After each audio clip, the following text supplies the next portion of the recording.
নমস্কার বন্ধুরা, SI tuition academy YouTube চ্যানেলে তোমাদের ওয়েলকাম। আজকের আমাদের আলোচ্য বিষয় হলো পঞ্চম শ্রেণী তৃতীয় ইউনিট টেস্টে পরিবেশের প্রশ্নপত্র।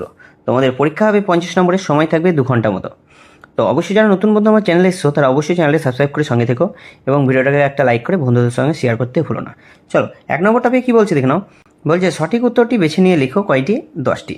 1 নম্বর প্রশ্ন বলছে সুমেকার লেভি নামের ধূমকেতু যে গ্রহের উপর আছড়ে পড়েছিল তা হলো, উত্তর হলো বৃহস্পতি। চলো 2 নম্বর প্রশ্নে কী বলছে দেখে নাও। বলছে বিশ্ব বয়স্ক দিবস পালন করা হয়, উত্তর হলো 1 অক্টোবর। 3 নম্বর প্রশ্নে কী বলছে হৃৎপিণ্ডের শব্দ যে যন্ত্রে বোঝা যায় তা হলো, উত্তর হলো টেথোস্কোপ। 4 নম্বর প্রশ্ন হলো বৃহস্পতি গ্রহের অপর একটি ধূমকেতু পড়েছিল কত সালে? উত্তর হলো 1994 সালে। 5 নম্বর প্রশ্ন হলো ঝালং জলবিদ্যুৎ কেন্দ্রটি যে নদীর জলস্রোতের শক্তিতে চলে তা হলো, উত্তর হলো জলঢাকা। 6 নম্বর প্রশ্নে কী বলছে কেন? 6 নম্বর প্রশ্ন বলছে যে কলকাতায় রিক্সা আসে কত খ্রিস্টাব্দে? 1900 সালে। 7 নম্বর প্রশ্ন হলো হাওড়া থেকে হুগলি পর্যন্ত ট্রেন চালু হয় কত সালে? 1854 সালে। 8 নম্বর প্রশ্ন হলো যে পরিবেশ বান্ধব পরিবহন হলো, উত্তর হলো সাইকেল। 9 নম্বর প্রশ্ন বলছে যে পথের পাঁচালী সিনেমাটি বানিয়েছিলেন কে? উত্তর হলো সত্যজিৎ রায়। 10 নম্বর প্রশ্ন হলো প্রথম কাগজ তৈরি হয়, উত্তর হলো চীনে। 2 নম্বর টপিকে কী বলছে নিচের প্রশ্নগুলির অল্প অল্প কথায় উত্তর দাও, বা নিচের প্রশ্নগুলির উত্তর দাও এক কথায় কয়টি? 15টি। চলো 1 নম্বর প্রশ্নে কী বলছে দেখে নাও। বলছে যে কয়লার ধোঁয়ায় কী গ্যাস উৎপন্ন হয়? উত্তর হলো কয়লার ধোঁয়ায় কার্বন ডাই অক্সাইড গ্যাস উৎপন্ন হয়। 2 নম্বর প্রশ্ন হলো রেল ইঞ্জিন তৈরির কারখানা কোথায় আছে? উত্তর হলো চিত্তরঞ্জনে রেল ইঞ্জিন তৈরির কারখানা আছে। 3 নম্বর প্রশ্নে কী বলছে দেখে নাও। 3 নম্বর প্রশ্ন বলছে যে একটি অপ্রচলিত শক্তির উৎসের নাম লেখো। উত্তর হলো একটি অপ্রচলিত শক্তির উৎসের নাম হলো জোয়ার ভাটা শক্তি। 4 নম্বর প্রশ্ন হলো গৌণ জোয়ারের কত সময় পর মুখ্য জোয়ার হয়? উত্তর হলো গৌণ জোয়ারের 12 ঘন্টা 26 মিনিটের পর মুখ্য জোয়ার হয়। 5 নম্বর প্রশ্ন হলো পথের পাঁচালী উপন্যাসটি রচয়িতা কে? উত্তর হলো পথের পাঁচালী উপন্যাসটি রচয়িতা হলেন বিভূতিভূষণ বন্দ্যোপাধ্যায়। 6 নম্বর প্রশ্ন হলো চাঁদের পৃথিবীকে একবার ঘুরতে কত সময় লাগে? উত্তর হলো চাঁদের পৃথিবীকে একবার ঘুরতে সময় লাগে 29 দিন। 7 নম্বর প্রশ্ন হলো যে আমাদের দেশে কবে প্রথম যাত্রীবাহী ট্রেন চলে? উত্তর হলো 1853 সালে 16 এপ্রিল আমাদের দেশে প্রথম যাত্রীবাহী ট্রেন চলে। 8 নম্বর প্রশ্ন হলো পশ্চিমবঙ্গের প্রধান খনিজ সম্পদ কি? উত্তর হলো পশ্চিমবঙ্গের প্রধান খনিজ সম্পদ হলো কয়লা। 9 নম্বর প্রশ্ন হলো ধোঁয়াতে কোন বিষাক্ত গ্যাস থাকে? উত্তর হলো ধোঁয়াতে যে বিষাক্ত গ্যাস থাকে তার নাম হলো কার্বন মনোক্সাইড অক্সাইড থাকে। 10 নম্বর প্রশ্নে কী বলছে দেখো। বলছে পানসি কি? উত্তর হলো পানসি হলো এক প্রকার ছোট ডিঙি নৌকা।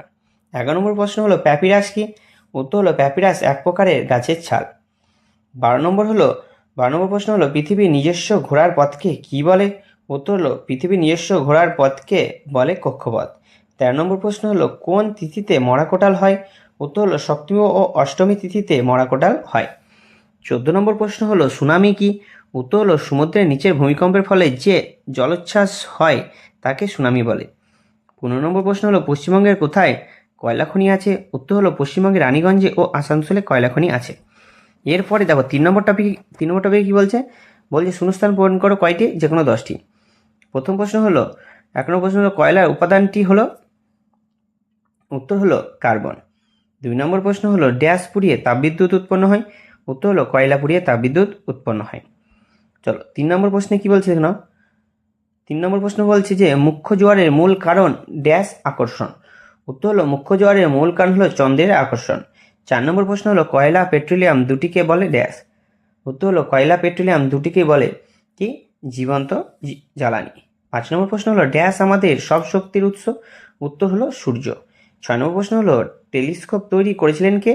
উত্তর হলো টেলিস্কোপ তৈরি করেছেন গ্যালিলিও গ্যালিলি। 7 নম্বর প্রশ্ন হলো সূর্যের সবচেয়ে কাছে নক্ষত্রের নাম কি?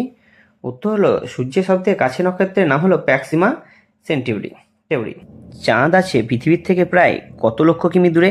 উত্তর হলো চাঁদ আছে পৃথিবী থেকে প্রায় 4 লক্ষ কিমি দূরে, প্রায় 3,84,000 থেকে 4 লক্ষ কিমি দূরে।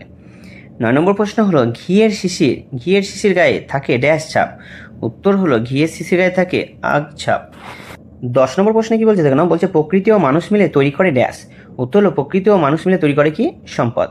চলো চার নম্বর টপিকে কী বলছে, বলছে যে কোনো 5টি প্রশ্নের উত্তর দাও, একটা প্রশ্নের মান কত করে, 2 করে। চলো 1 নম্বর প্রশ্নে কী বলছে, কিনা বলছে 1 নম্বর প্রশ্ন হলো অ্যাসিড বৃষ্টি কী। উত্তর বলছে বায়ুতে উপস্থিত CO2, NO2, SO2 ইত্যাদি বৃষ্টি জলের সঙ্গে দ্রবীভূত হয়ে বৃষ্টির জলকে আম্লিক করে তোলে, একে অ্যাসিড বৃষ্টি বলে। 2 নম্বর প্রশ্ন হলো জীবাশ্ম জ্বালানি কি।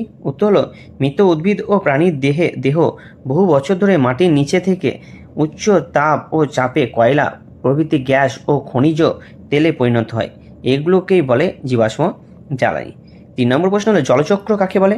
উত্তর হলো জল বায়ুমণ্ডল থেকে পৃথিবীপৃষ্ঠ থেকে পুনরায় বায়ুমণ্ডলে আবর্তিত হয়। জলের এই বিরামহীন চক্রাকার আবর্তনকেই জলচক্র বলে। 4 নম্বর প্রশ্নে কি বলছে দেখো, 4 নম্বর প্রশ্ন বলছে ধূমকেতু কি। উত্তর কি বলছে, উত্তর বলছে ধূমকেতু হলো ধুলো, বরফ ও গ্যাসের তৈরি এক ধরনের মহাজাগতিক বস্তু, যা সূর্যের খুব নিকট দিয়ে পরিভ্রমণ করার সময় লেজের মতন আকৃতি প্রদর্শন করে। চলো 5 নম্বর প্রশ্নে কি বলছে, বলছে যে 4টি প্রাকৃতিক দুর্যোগের নাম লেখো। উত্তর হলো 4টি প্রাকৃতিক দুর্যোগের নাম হলো 1 ভূমিকম্প, 2 বন্যা, 3 ঘূর্ণিঝড়, 4 সুনামি। 6 নম্বর প্রশ্ন হলো শ্বাসমূল ও ঠেসমূল কি। উত্তর কি বলছে, বলছে শ্বাসমূল। চলো বলছে লবণাক্ত মাটিতে শ্বাসকার্য চালানোর জন্য উদ্ভিদের শিকড় যখন মাটির উপরে উঠে আসে তখন তাকে বলে শ্বাসমূল। ঠেসমূল হলো নরম মাটিতে গাছকে আঁকড়ে ধরে দাঁড়িয়ে থাকতে সাহায্য করে, যে বিশেষ ধরনের শিকড় থাকে তাকে ঠেসমূল বলে। এবার দেখো 5 নম্বর টপিকে কি বলছে, বলছে যে কোনো একটি প্রশ্নের উত্তর দাও, প্রশ্নের মান কত, 5। চলো প্রশ্নটি কি বলছে দেখো, প্রশ্নটি হলো 1 নম্বর প্রশ্ন হলো কয়লা কিভাবে সৃষ্টি হয়, এর থেকে কি কি উপজাত দ্রব্য পাওয়া যায়।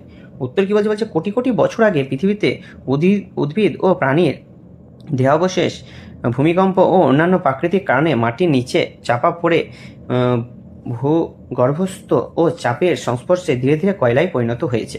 কয়লার উপজাত দ্রব্যগুলি হলো গন্ধক, আলকাতরা, ন্যাপথলিন, জ্বালানি তেল, স্যাকারিন, ফেনল, বেঞ্জল ও ন্যাপথা প্রভৃতি।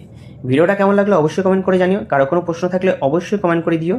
আর যারা নতুন বন্ধু আমার চ্যানেলে এসছো তারা অবশ্যই ভিডিওটাকে একটা লাইক করে চ্যানেলটাকে সাবস্ক্রাইব করে ভিডিওটা বন্ধুর সঙ্গে শেয়ার করতে ভুলো না। দেখা হচ্ছে পরবর্তী ভিডিওতে। ধন্যবাদ।